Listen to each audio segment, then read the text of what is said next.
വചനത്തെ കളിയാക്കുന്നവർ അനേകം ആളുകൾ നമ്മുടെ സഭയിലുണ്ട്, നമുക്കതറിയാം. ആ, പാസ്റ്റർമാരെന്ന് പറയുന്നവർ പോലും വചനത്തെ കളിയാക്കുന്ന രീതിയിൽ പ്രസംഗിക്കുന്നവരെ നമുക്കറിയാം.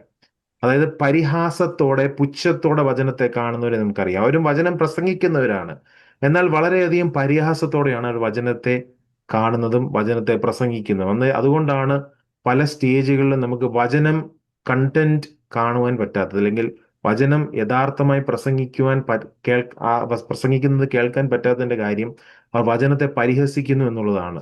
പലപ്പോഴും ആ, വചനത്തെ വളരെ ചെറുതായി എടുത്ത് പ്രിപ്പയർ ചെയ്യാതെ എന്തെങ്കിലും ഒരു വാക്യം വായിച്ച് എന്തെങ്കിലും നമുക്ക് തോന്നുന്നത് നമുക്ക് കിട്ടിയ വെളിപ്പാടെന്ന രീതിയിൽ അവതരിപ്പിച്ച് അങ്ങനെ ചെയ്യുന്നത് വചനത്തെ പരിഹസിക്കുന്നതിന് തുല്യമാണ്. നമ്മളിപ്പോൾ പ്രത്യേകിച്ച് കർത്താവായ യേശു ക്രിസ്തു പ്രസംഗിച്ചപ്പോഴും അപ്പോസ്തലന്മാർ പ്രസംഗിച്ചപ്പോഴും, അതായത് പൗലോസ് ആകട്ടെ, പത്രോസ് ആകട്ടെ, യോഹന്നാൻ ആകട്ടെ, ഇവരൊക്കെ പ്രസംഗിച്ചപ്പോഴും അവർക്കെല്ലാം അടിസ്ഥാനം എന്ന് പറയുന്നത് കർത്താവിന്റെ ഈ വചനമായിരുന്നു. യേശു ക്രിസ്തുവിന്റെ ഈ അതിവിശുദ്ധ വചനം ആയിരുന്നു അവർക്കെല്ലാം അടിസ്ഥാനം എന്ന് പറയുന്നത്. അവരാരും വചനത്തിന് പുറത്തുനിന്നൊന്നും പ്രസംഗിച്ചിട്ടില്ല. എന്നാൽ ഇന്നത്തെ സഭയിൽ നാം കാണുന്നത്, നമുക്ക് വളരെയധികം അറിവുണ്ട്, ഞാൻ അതുകൊണ്ട് ഡീറ്റെയിൽസിലേക്കൊന്നും പോകുന്നില്ല. വചനത്തെ പരിഹസിക്കുന്ന ഒരു കൂട്ടരുണ്ട് ദൈവസഭയിൽ.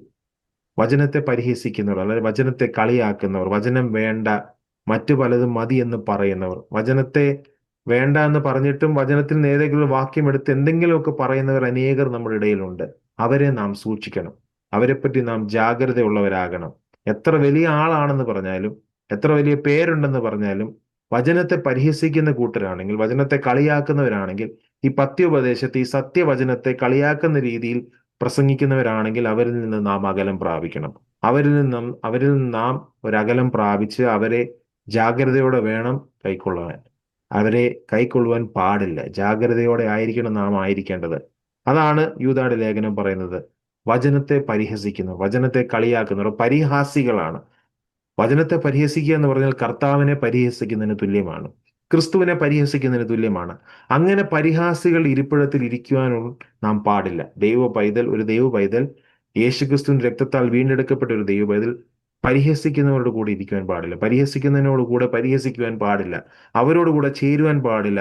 അവർ പറയുന്നത് കേൾക്കുവാൻ പാടില്ല.